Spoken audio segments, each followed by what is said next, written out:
Okay, so we'll also look at Oedipus some, but these questions, uh, and they've been there since Friday. Uh, I gave them out to the people who came Friday, and also they were put up on the internet. So people did, have over the weekend to do them.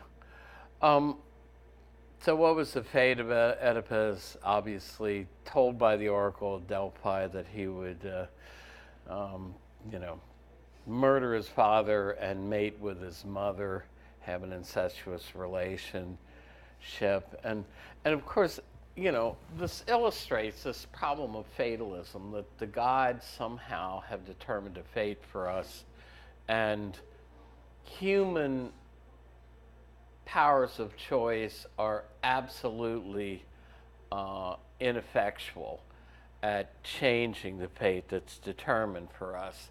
So, in a sense, we have no free choice to change the, the fate that the gods had determined. Um, Let me get this under there because this is from 10 o'clock.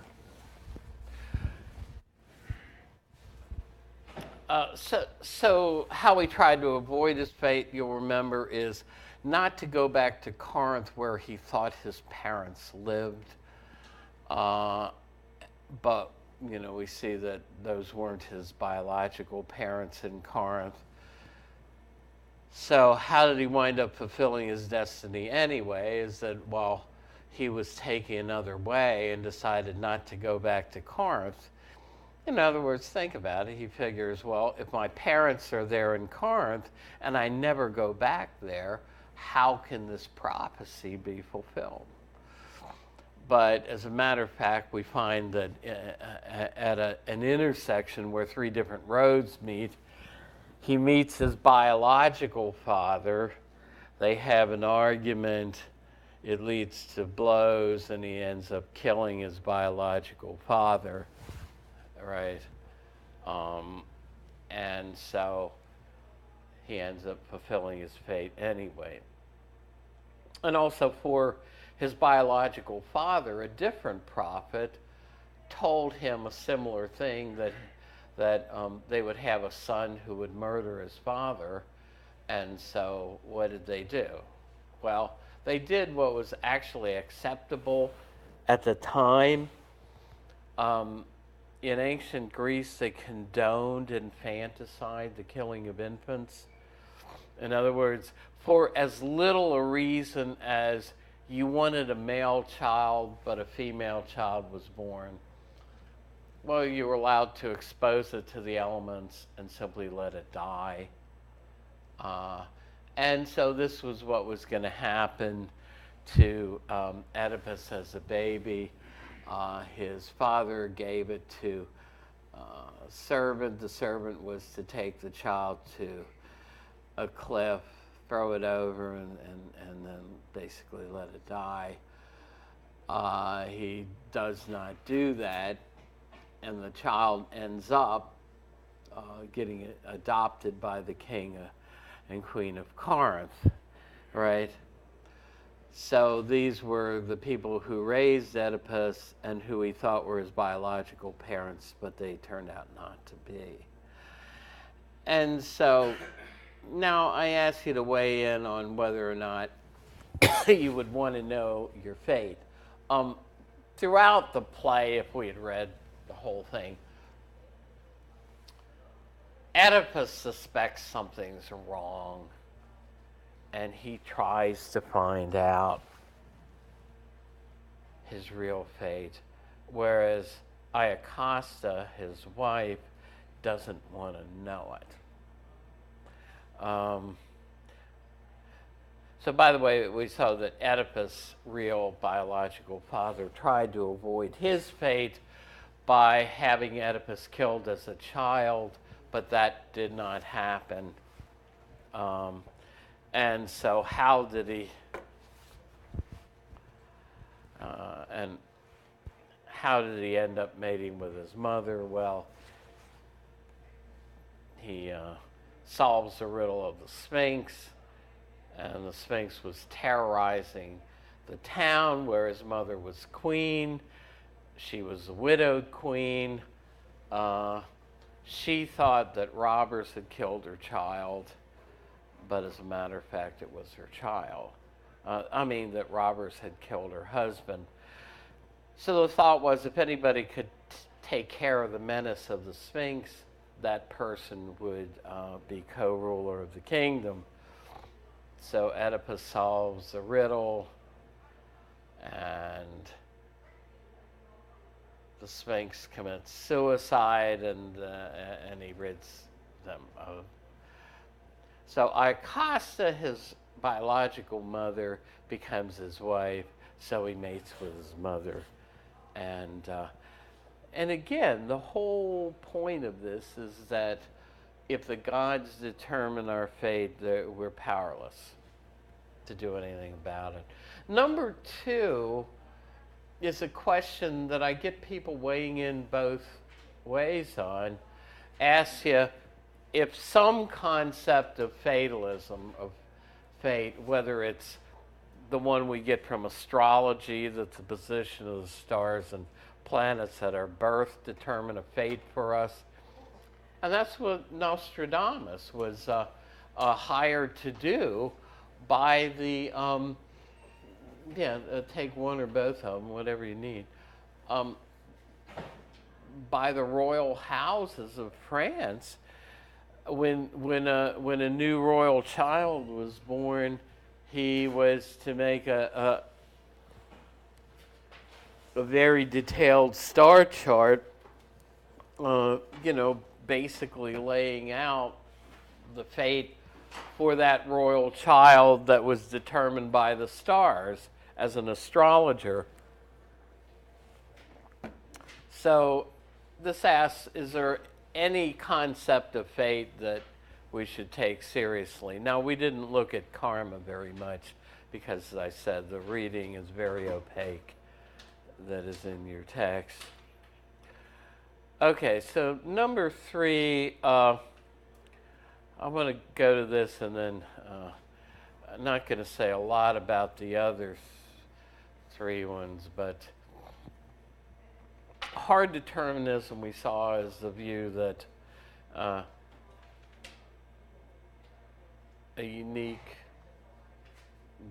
that our causal past, especially at the atomic level, is governed by the laws of nature, and the laws of nature are so rigid that they govern everything that happens to us in the future. So if somebody's a hard determinist like Laplace or like de Holbach or even Clarence Darrow, how would they respond to questions like, well, wait a second, when I make a choice, I could have chosen differently? Well, of course, since they hold that that all of our choices are governed by rigid natural laws, they hold that we could not have chosen differently, no matter how much we thought that we could. So our inner conviction that we really could have chosen differently for them, and de Holbach spells this out in his reading, is just an illusion. We could not have chosen differently. Our causal past determined our choice, whatever that choice was. So B, the fact that I have to deliberate before making a decision proves that I'm not determined. Suppose you're thinking of going to Morgan or here. I mean, just to make up an example out of thin air. And you're saying, well, I thought hard and long about the choice. I deliberated the pros and cons of going to Morgan versus going to Coppin. And I eventually chose Coppin, but you might say to the hard determinist, you know what, I could just as easily have chosen to go to Morgan. And I really had to deliberate, and that shows that I had two options before me and that my choice was not determined. Well, they would basically say, you're wrong. If you chose to go to the cop and that was the only choice you could have made, because that's the one that was determined by your causal past, and your thought that you actually deliberated between the two choices is basically an illusion. It's wrong. So that's how they would respond to that. It is impossible to predict another person's behavior. Well, here you can ask impossible for whom? Maybe impossible for us because there are too many subtle causal factors involved, but not impossible for Laplace's demon or for a supercomputer. In other words, if everything is governed by laws of nature that are so rigid and so exceptionless that they determine the position and the movement of every single particle of matter in the universe, then basically, in principle, if we knew all of the causal factors involved and leading up to your choice, in principle, we could predict what you did. That we can't is simply, shows that we don't have all of the information, and we don't have maybe enough of an understanding to calculate. But the thought is that a supernatural entity like Laplace's demon that knows the position of every single atom and molecule in the universe at a given time, and knows all of the causal laws at work, and is a lightning fast calculator, in principle, that entity could predict our behavior. So that's what's going on with question 3. And the reason I'm reviewing these is, again, I used to not give a separate review sheet, but used to tell people to look at the question pool as a review sheet. Now, I'm not going to read the whole long question on Leopold and Loeb, number 4, but basically, the focus of the question is this.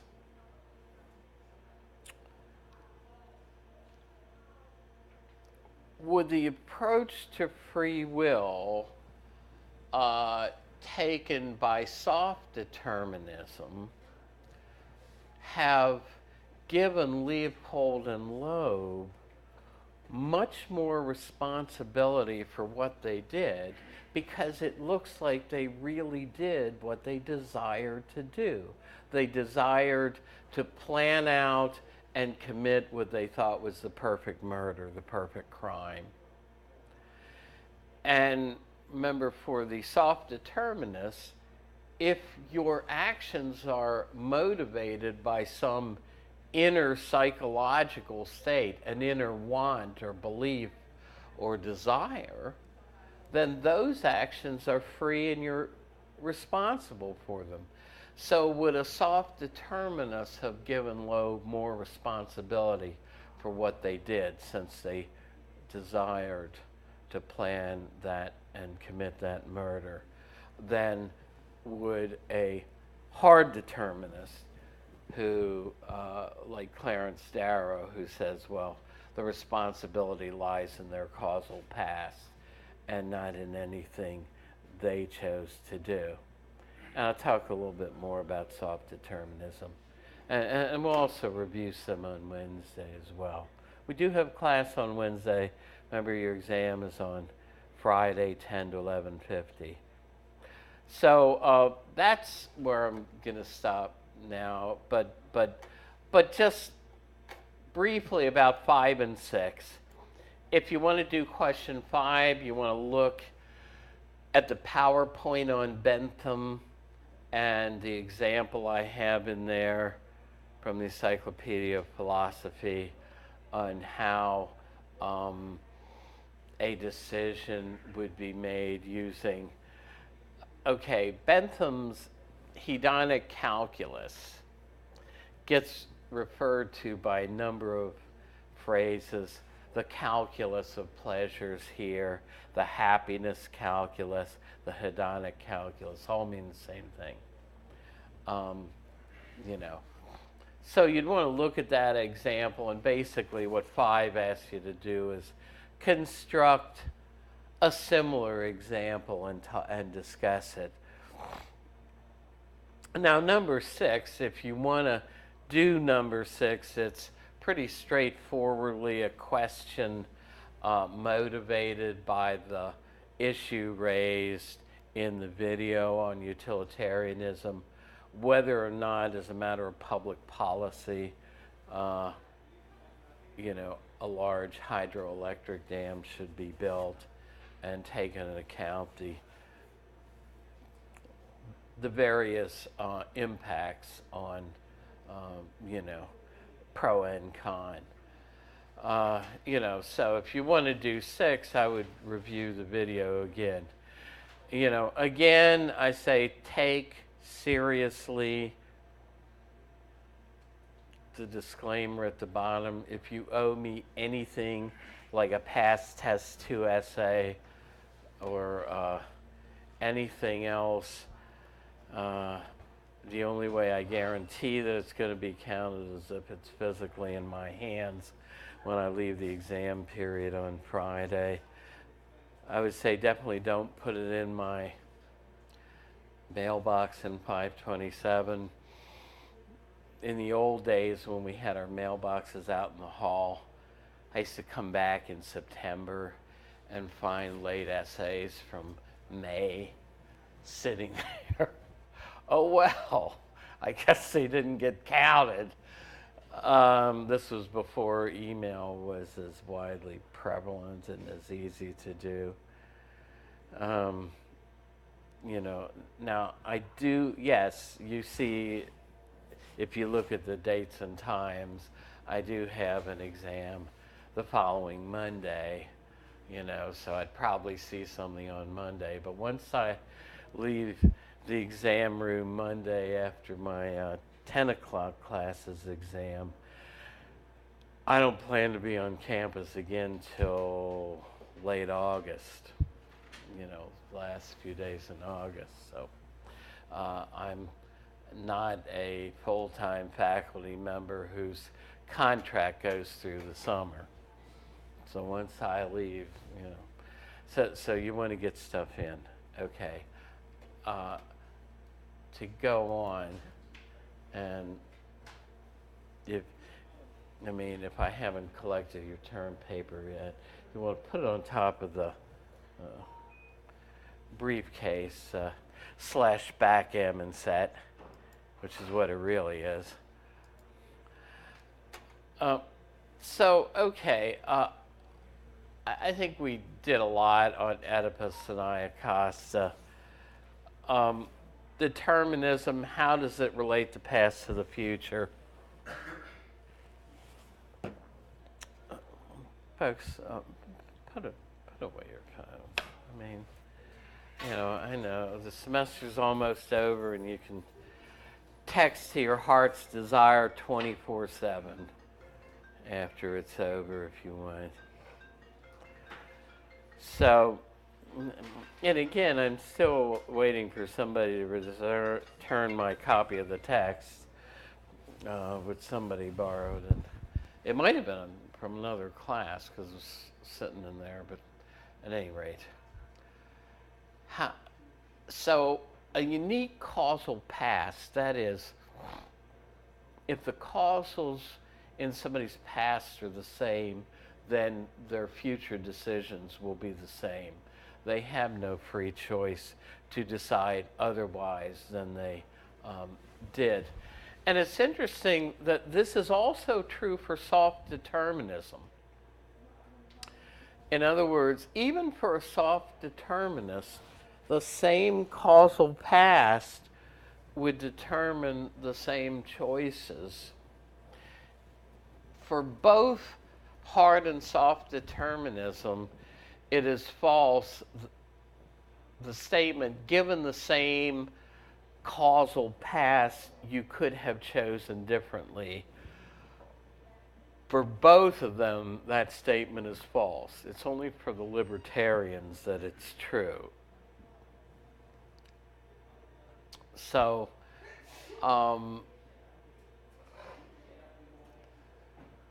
again, hard determinists accept the thesis of incompatibilism. That is, the view that we are determined, that our choices are determined by our causal past, is for them incompatible with the claim that that we have genuine moral responsibility. You know. So again, I'll mention that anything you printed, or if you have your text, and I'm still waiting for somebody to return my edition 9. If you have your text, you can use it. If you have PowerPoint printouts, or you can bring in your notebook. Just no electronics. If you have them with you, I'm going to ask you to keep them out of sight. You know, so don't come in telling me, but I have my notes on my phone or my tablet. I'm going to say, well, I told you, you can't refer to them. Yeah. Pardon? No, remember I had to do my work. Okay. But I reprinted all of it. Can you give me the old? Oh, well, all right. If reprinted all of it and stuff. well, I mean, I've already put them away. You know, I mean, it's very disruptive of a class that's in session.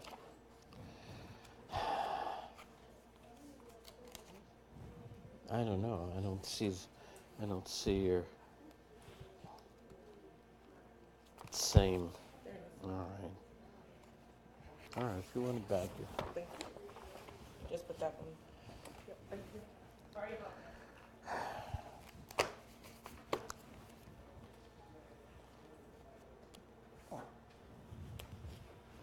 all right. And all of that's on the tape. The tape is rolling. All right. So, soft determinism combines the notion of moral responsibility and freedom. That's what it means by saying that it accepts the view of compatibilism. That for them, determinism and freedom are compatible. They accept that there is a notion of moral responsibility that will allow us to say that somebody was morally responsible for what they did, even if what they did was determined by their causal past.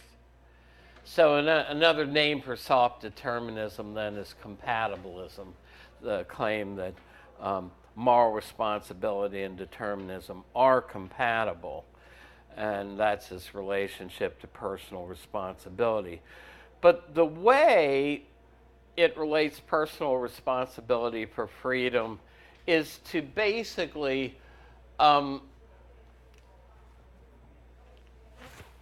adopt a different view of free choice from the one that the hard determinists are working with, but it develops this in addition to the other view. Both hard and soft determinism say we are not free in the sense that we have what's called metaphysical freedom. We are not free in the sense that we are free from our causal past. It's only libertarians who hold that view.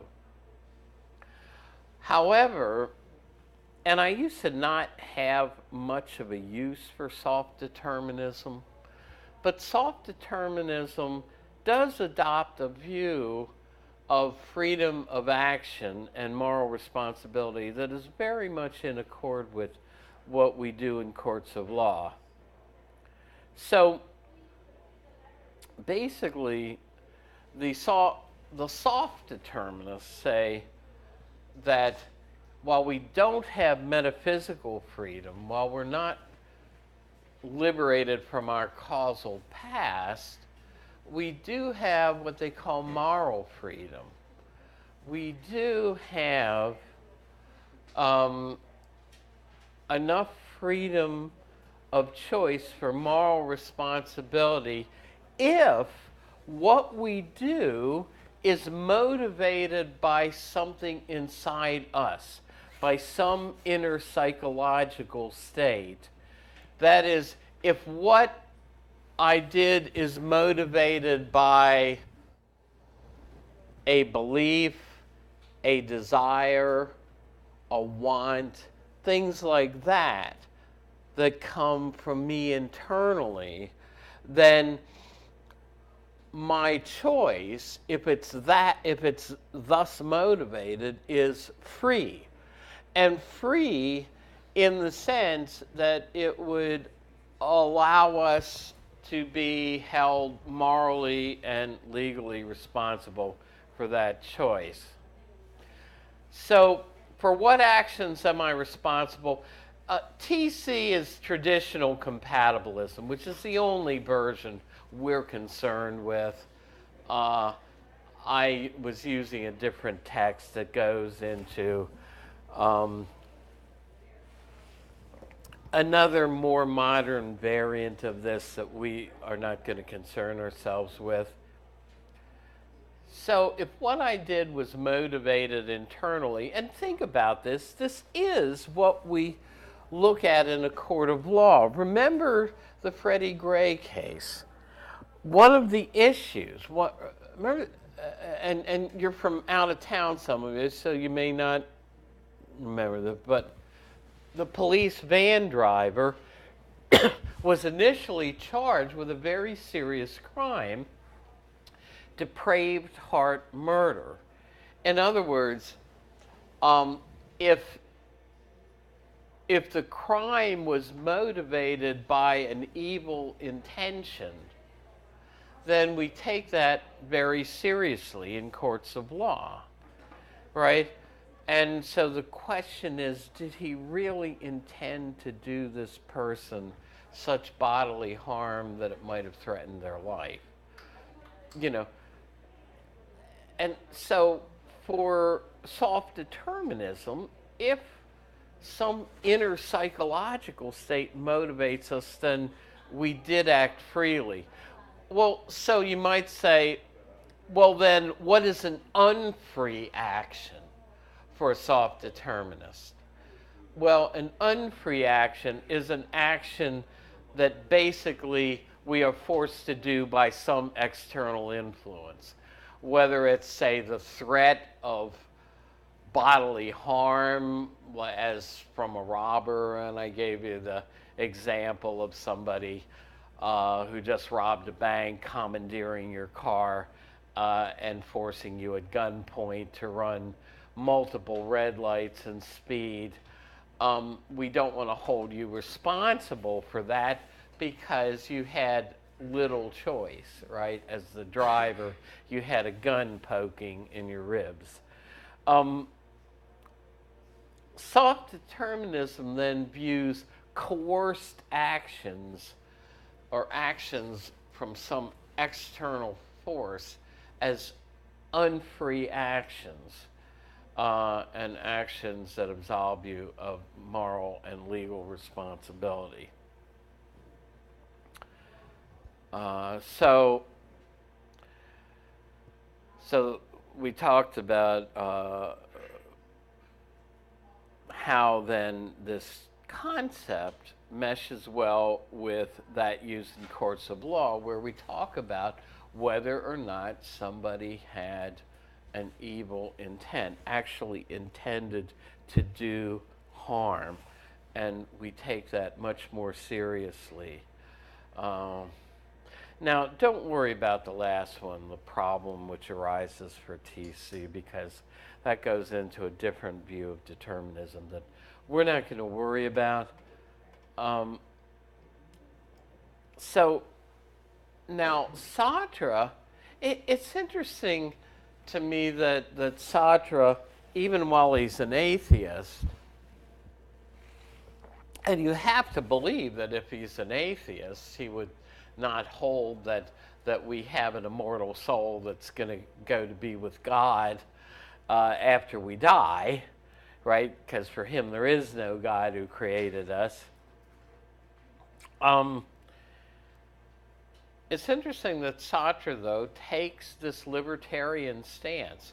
Libertarianism is, most people who have been libertarians in the past, like Kant, Descartes, going back to the Greeks, have held that we're more than just a material being, that there is an immaterial part to us, call it the soul or our mind, that is not totally determined by causal laws.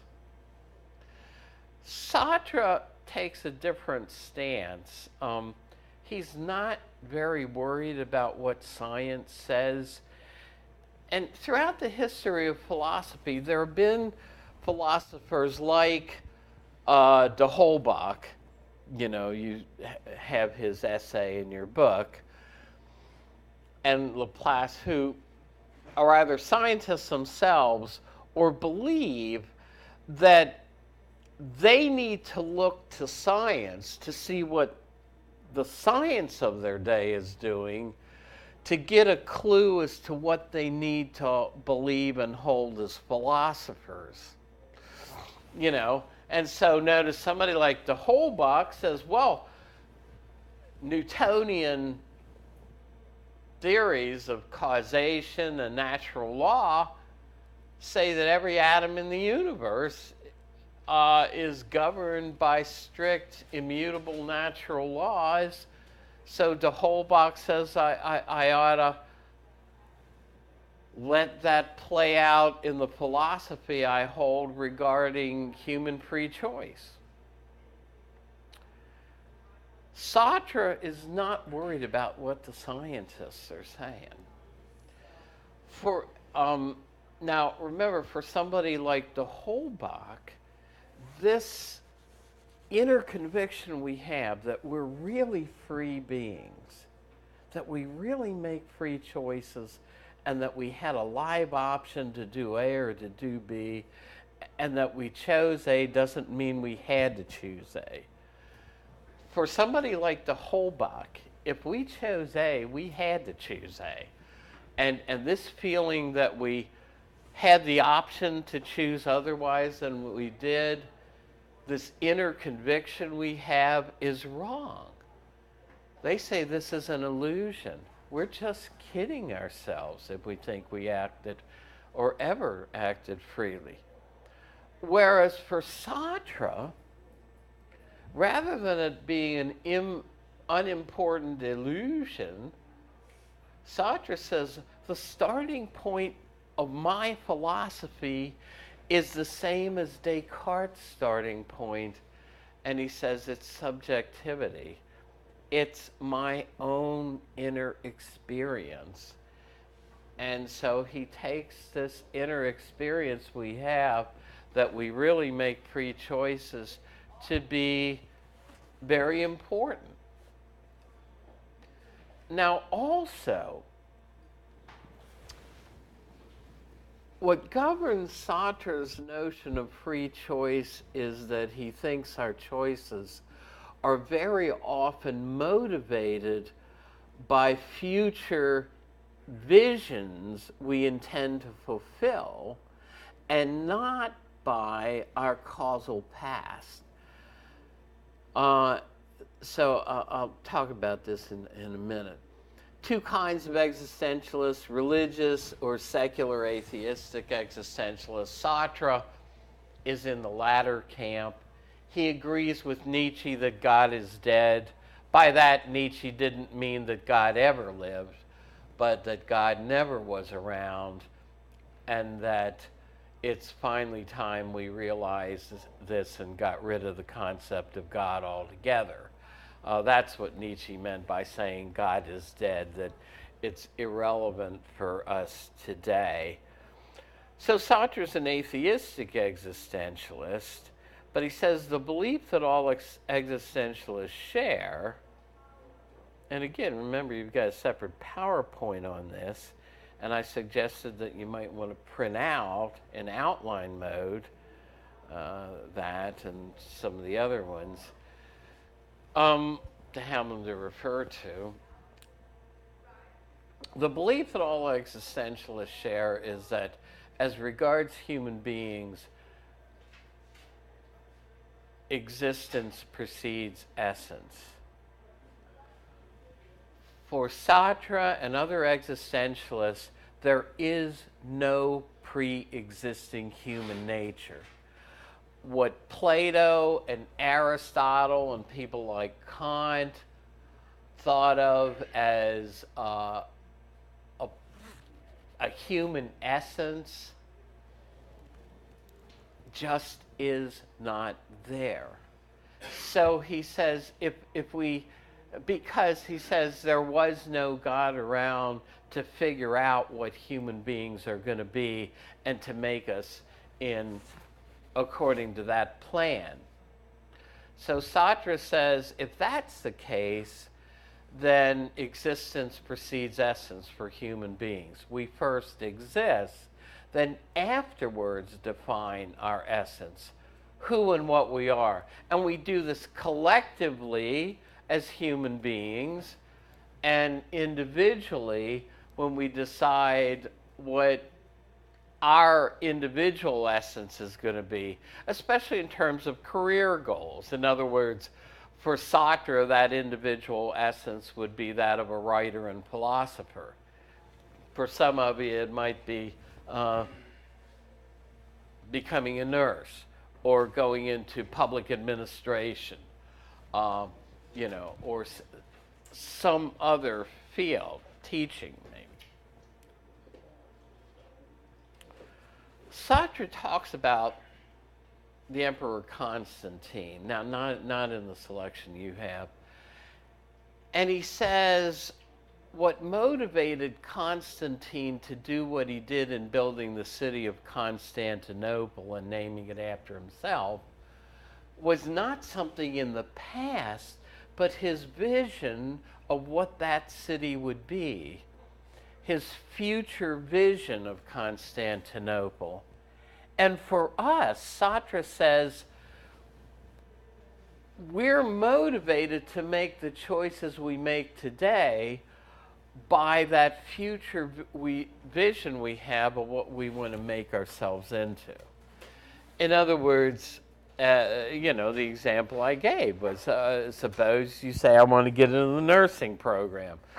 Well, in order to do that, I need to fulfill so many general ed requirements. Even before coming here, you might have said, well, in order to make myself into a nurse, I'm going to need at least an AA, if not a 4-year college degree. So I need to choose a college or a university to go to. And while you're here, you say, well, okay, part of what I need is to fulfill certain general ed requirements. One way to do that is to take a philosophy class, therefore I'll sign up for this class, right? So your future vision for Sartre determine your present day choice. So Sartre would say, well, that was a free choice you made to act in accordance with what you wanted to make yourself into. So this is how we determine our essence, by the choices we make. Now, this for Sartre,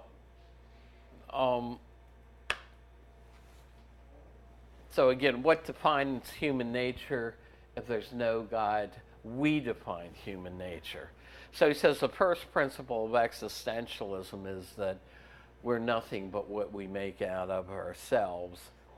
And so he says we're making free choices to determine our own nature, and because these choices are free and motivated by future visions, not our past causal history, because these choices are free, we have responsibility for those choices. So that's the basis of our responsibility, that we really are making, for Sartre, free choices. The determinists are wrong as regards human beings. Now he says they are right regarding the inanimate world, but wrong for human beings. And so we don't like this responsibility for our actions. Sartre says we anguish at the fact that we have the responsibility for who and what we make of ourselves.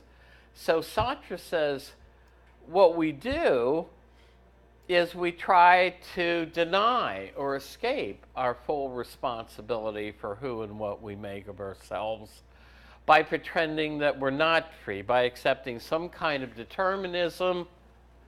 So for Sartre, we would be in bad faith if we denied our freedom and claimed that our choices are determined by anything other than ourselves.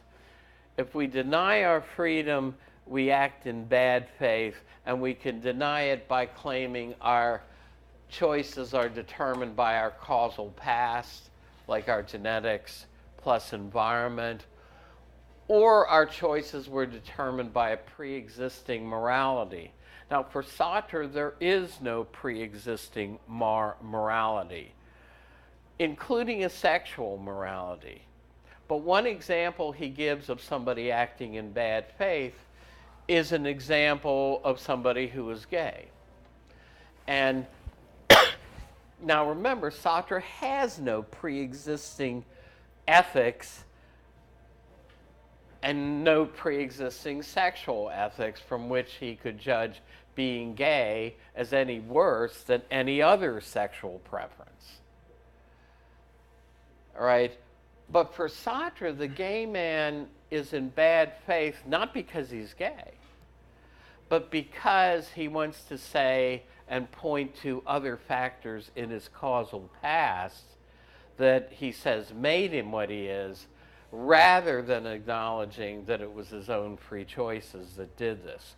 Now, I realize this is a controversial debate nowadays, nature versus nurture versus free choice, as far as sexual lifestyle, sexual preferences. But for Sartre, these are entirely freely determined. Now, you can agree or disagree, but I'm asking you to understand where Sartre is coming from in this debate. So now, I'm not going to say a lot about being in itself versus being for itself, except that he says the latter, being for itself, is the totally free existence status of human beings. We are être pour soi, we're beings for ourselves. Whereas he says inanimate things are conditioned by their causal past. They are what he calls being in itself. And so he says that as such, and this is a good place to stop,